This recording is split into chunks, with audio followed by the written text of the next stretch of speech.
Hello friends, നമുക്കിന്ന് simple tasty ആയിട്ടൊരു മത്തിക്കറി വെച്ചാലോ. ഞാനിവിടെ മത്തി വെട്ടി വൃത്തിയാക്കി കഴുകി മാറ്റി വെച്ചിട്ടുണ്ട്. ആദ്യം തന്നെ 3-4 കുടംപുളി വെള്ളത്തിലിട്ട് മാറ്റി വെക്കുക. ഇവിടെ ഞാൻ 4 പച്ചമുളക്, ഒരു തക്കാളി, അരമുറി സവാള എടുത്തിട്ടുണ്ട്. ഇതെല്ലാം അരിഞ്ഞ് മാറ്റി വെക്കുക. ഞാൻ ഇഞ്ചിയും വെളുത്തുള്ളിയൊന്നും ചേർക്കാറില്ല കേട്ടോ. എനിക്കതിൻ്റെ ചുവ ഇഷ്ടമല്ലാത്തത് കൊണ്ട് ഞാൻ ഇഞ്ചിയും വെളുത്തുള്ളി ഒഴിവാക്കും. പച്ചമുളക് കുറച്ച് ഏറെ ഞാൻ എടുത്തിട്ടുണ്ട്. ഇവിടെ എരിവ് എല്ലാവർക്കും വേണ്ടതുകൊണ്ട് ഒരു 4 പച്ചമുളക് എടുത്തിട്ടുണ്ട്. ചട്ടി അടുപ്പത്ത് വെച്ചിട്ട് കടുക് വേണ്ടവർക്ക് കടുക് ഇടാം. ഞാനിവിടെ കടുക് ഇട്ടിട്ടുണ്ട്. കറിവേപ്പില ഇടാൻ മറക്കരുത്.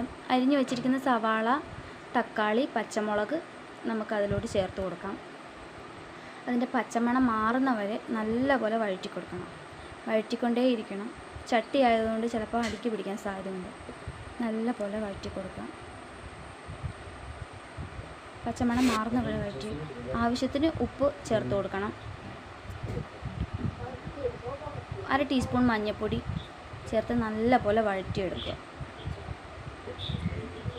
ഒരു 5 മിനിറ്റ് അടച്ച് വെച്ചൊന്ന് വേവിക്കണം. അത് വെന്ത് വന്ന് കഴിയുമ്പോൾ വെന്ത് ഉടഞ്ഞു വരും. ആ സമയത്ത് നമ്മൾ പൊടികളൊക്കെ ചേർത്ത് കൊടുക്കണം.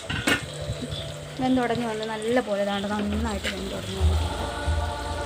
പൊടികളായിട്ടുള്ള ഉലുവാപ്പൊടി ഒരു അര സ്പൂൺ വേണ്ട, ഒരു പിഞ്ച് ഉലുവാപ്പൊടി, മുളക് പൊടി, മല്ലിപ്പൊടി ചേർത്ത് നല്ലപോലെ മൂപ്പിച്ചെടുക്കണം.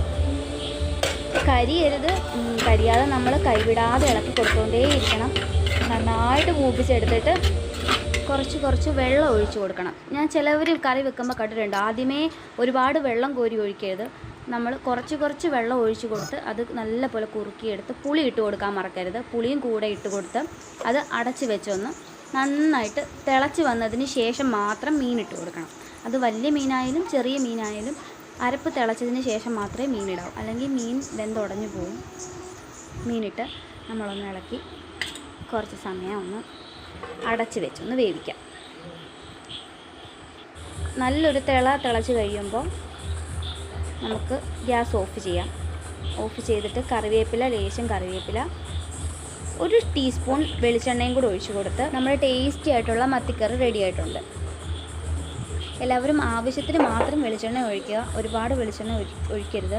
മീൻ ആവശ്യത്തിന് അധികം നെയ്യുണ്ട്. അതുകൊണ്ട് നെയ്മത്തി ആണെങ്കിൽ ഒരുപാട് എണ്ണ കോരി ഒഴിച്ച് കറിയുടെ ടേസ്റ്റ് വെറുതെ കളയരുത്. ഒരുപാട് വെള്ളവും ഒഴിച്ച് മീൻകറി വെള്ളം പോലെ ആക്കരുത്. ഏത് മീൻകറി ആണെങ്കിലും കുറച്ച് കുറുകിയിരിക്കുന്നതായിരിക്കും ടേസ്റ്റും കാണാനും ഭംഗി. സൂപ്പർ മീൻകറി റെഡി ആയിട്ടുണ്ട്. എല്ലാവരും വീട്ടിൽ ട്രൈ ചെയ്ത് നോക്കുക. അപ്പോൾ കമൻറ്റ് അറിയിക്കുക. Okay, bye friends.